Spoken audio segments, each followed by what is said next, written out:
All right, wonderful people, lovers of freedom. Good morning, good afternoon, good evening to each and every one of you. Welcome back to Let's Talk TV, your one and only YouTube platform, where they're giving a back-to-back updates on how things they be, on how things they share for Biafra land and beyond. If you're joining us for the first time, remember to subscribe and turn on your notifications too, so that you'll be able to get our news anytime we drop Bojum. You'll be among the first set of people to get it. Also, remember to like and share this news too. Okay, the wonderful people. The latest one with the boss brains at the moment, be say yes, petrol don't reach 2,500. My people, he don't tell you say this country they on a steady decline, and that is the truth of the matter.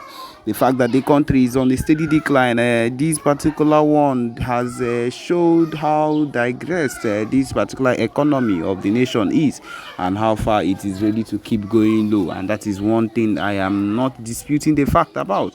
The fact that it is going so low that you would think of it and be like, this country don't finally go like this. Is this truly the end of this particular jihadist country? My people, if it is not the end, believe you me that it's showing the end. It is coming to the end, because it just shows that this country is on a full decline, and there would be very, very, like, it would come to an end very soon. A whole lot of people have been leaving the country, My people, if you check within the time range of when their new governor, their president, Jagaban, came in place, and now the rate of people that have left the country has reached thousands, and it's the truth of the matter, and it is from nothing else but the fact that the amount, the rate of the decline of the situation of the country is on another level, and it has entered to the extent of them actually considering this particular division of the one Nigeria. Because of course, if they do not consider it, I do not know what else they will be considering, because of course right now it has reached that extent, and my people, it is a very faulty one and cannot be replaced at the moment. The most important thing is that they find a way to do these things and do better, because if they do not, then it has casted the whole thing, and it has come to the end of a whole lot of things at the moment. The only thing that is expected of them right now is for them to do the needful things they need to do, and actually those things cannot be done. My people, the only solution for us, we Biafrans that have been wanting and has been asking for our own self, for us to be free of these particular people, is that they give us what we've always wanted. They should let us go, release our Hamadike Indibu, for us to be able to actually stay on our own and live our lives. Yes, they should look at how bad their country has been and know that nothing will be able to solve the situation of this country. Nothing will be able to solve how bad this country has gotten. Nothing.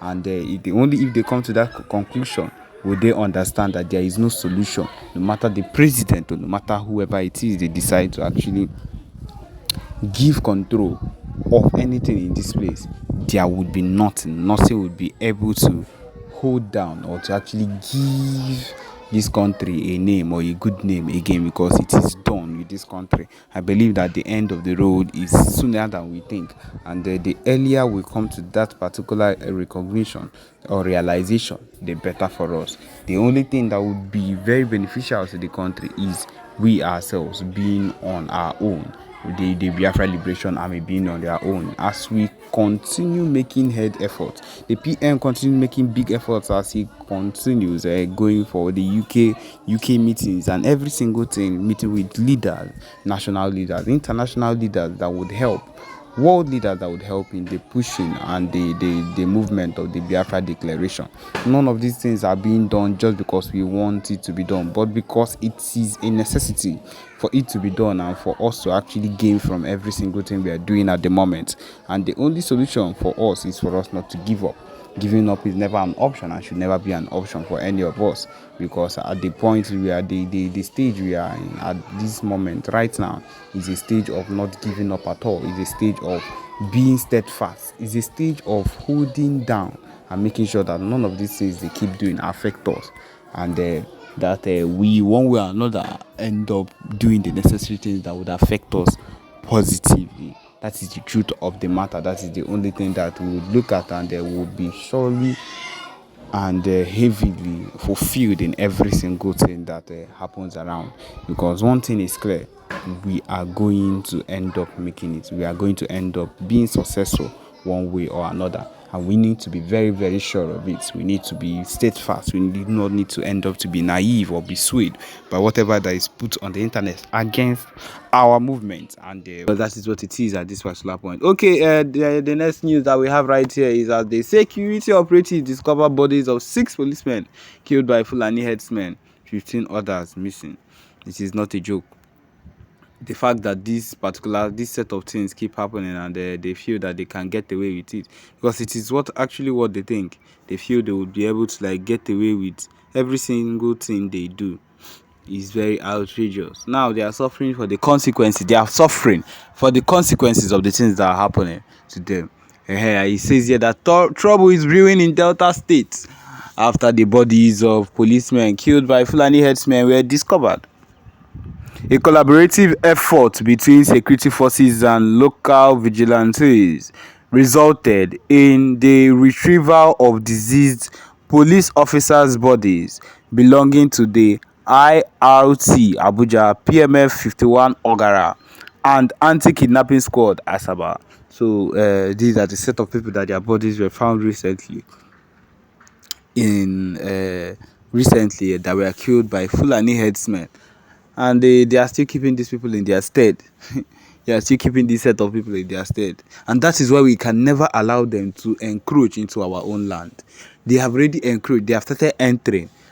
But we will not allow them to do that anymore, because the more they encroach, the more they enter into our land, the more they take over and want to feel that they have something they need to do in our place. And we will not let them have that. Yes, we can never let them have that.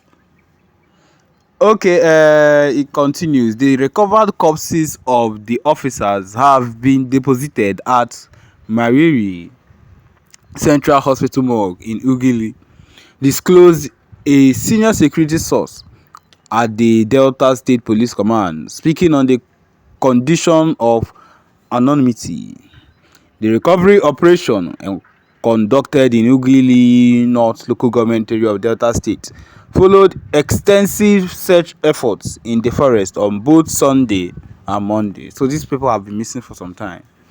On January 24th, 2024, 3 officers, all inspectors, were dispatched to the Ororo community in Ugili North, Delta State, in response to a distress call made by an individual named Moses Progress. The distress caller alleged an attack by suspected Fulani herdsmen, leading to the officers' deployment.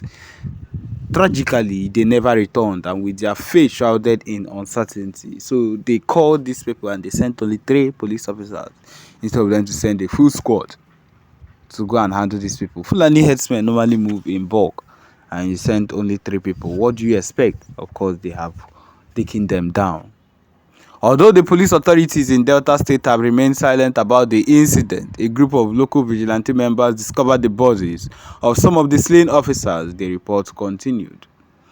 Operation Huts belonging to the suspected killer Fulani herdsmen were demolished, and 6 corpses were found in the Agadama bush, while the whereabouts of the 15 others remain unknown. Regarding the discovery, the anonymous security source further elaborated. They spent over 3 hours at the hospital morgue during the documentation before being attended to at Ugili Central Hospital. Another source, when queried, mentioned no details yet, and I will get back to you as we progress, indicating ongoing investigation into the matter. My people, this is what it is, and this is what things would always end up to be, so far as it concerns the Fulani herdsmen being allowed to encroach, because these Fulani herdsmen, they are trouble. They are full-time trouble. And the earlier we get to find out that these people do not have a place with us, and they can never have a place with us in the southeast, I don't care about wherever they are, in Abuja or wherever, those people, they can allow them encroach into their land. But in our own land, Abia State, Imo State, Ebonyi State, Enugu State, and the rest, we are not allowed to let them in. We cannot let them in. If not, we risk losing lives of maybe innocent farmers, innocent people that are around. And that is the reason we must avoid we must avoid anything that will allow us calm down when we see them encroaching or entering into our land. We cannot do that. We cannot let them do that. And so because of that, we will always be at alert to make sure that they do not encroach into our land to do things that are not that to do things that would cause mayhem or trouble in our society or in our community. And yes, we've come to the end of this particular broadcast. Thank you for joining us. Remember to subscribe and turn on your notifications too. Thank you.